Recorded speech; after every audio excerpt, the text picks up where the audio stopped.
Konfirmado nga mga Mima. Yes, kita nyo naman 'di ba? So, ano nga ito? So, bago natin ipagpatuloy natin pag-support today's video, kung bago ka pa lang sa aking channel, please subscribe po, like, and pakit na rin po natin guys ang notification bell upang ma-update po tayo tuwing ako po nag-upload sa mga viral and trending video.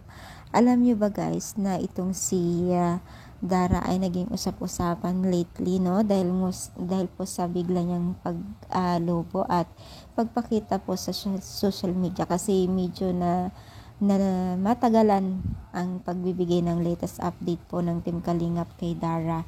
At nung time na nagkaroon siya ng bagong video ay para tila ba'y marami pong nabigla sa pangangatawan ni Dara. Pero confirm din na parang nag-diet itong si Dara. So, kung makikita po natin yung dati niyang video at picture ay talagang lumubo siya. Pero ngayon ay parang talagang parang naging slim din siya. Parang lumiit itong katawan ni Dara, no? So, maraming katanungan niya na kung ito ba ay nag-diet itong si Dara.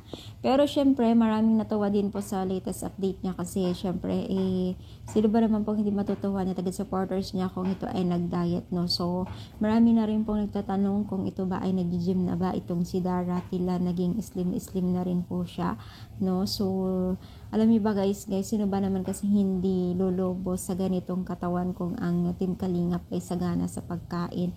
Talaga naman pong hindi ka talaga magkanda ugaga na magkaroon ng chance na lumubo, kasi gaya din po kila Beyonce, sila Carla, no? Kung mapapansin natin, si Rose Ann na lang siguro ang hindi, no? So, ano masasabi ninyo? I-comment naman pala po ang ating video.